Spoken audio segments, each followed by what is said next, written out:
Galates épisode 7, l'exemple d'Abraham, chapitre 3, versets 6 à 10.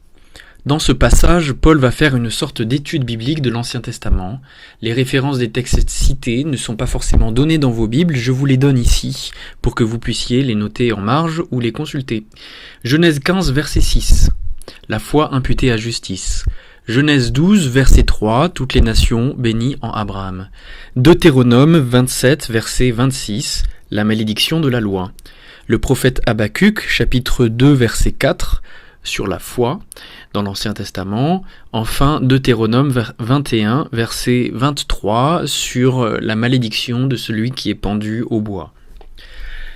Rappelez-vous que les judaïsants disaient que les Galates devaient se faire circoncire et respecter la loi de Moïse pour être sauvés.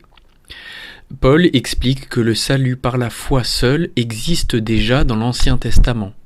Genèse 15, verset 6 dit clairement que la foi d'Abraham lui fut imputée à justice. Imputée à justice veut dire compter comme justice. Imputer signifie attribuer quelque chose à quelqu'un. En français, c'est un terme surtout utilisé négativement, mais ici, dans ce texte biblique, il est utilisé positivement. Paul montre que Dieu a considéré comme Abraham comme juste à cause de sa foi. Au verset 8, il appellera cela être justifié par la foi. Justifié signifie que Dieu l'a considéré comme juste, ou l'a déclaré juste, ou l'a rendu juste. Ainsi, les païens, s'ils ont la foi, comme Abraham, n'ont pas besoin d'être circoncis pour être les enfants d'Abraham. Eux aussi sont justifiés, et leur foi est comptée comme justice. Paul dit même que les non-juifs qui ont la foi sont les vrais enfants d'Abraham, au verset 7. Au verset 11, il reprend l'expression « justifié devant Dieu » pour affirmer que même dans l'Ancien Testament, la justification ne vient pas du respect de la loi.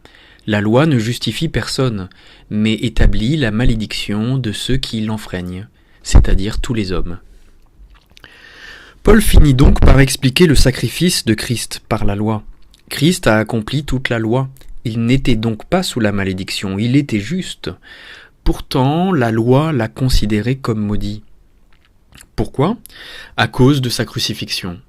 La loi, en Deutéronome 21, verset 23, déclare maudit quiconque est pendu au bois, c'est-à-dire condamné à mort et exclu du peuple de Dieu. Christ fut donc maudit par la loi, uniquement parce qu'il a été crucifié, bien qu'il fût juste et sans péché. Il n'y a donc absolument aucun bénéfice pour le chrétien à chercher à être sous la loi, puisqu'elle maudit le croyant, et elle maudit Christ, bien qu'il soit sans péché. De plus, le Seigneur a été maudit par la loi pour que nous recevions l'Esprit par la foi. C'est donc une folie sous cet aspect de vouloir à nouveau retourner sous la loi. Ainsi, la bénédiction d'Abraham, nous est-il dit, est communiquée par la foi en Jésus-Christ, et l'Esprit Saint promis est donné à ceux qui ont la foi.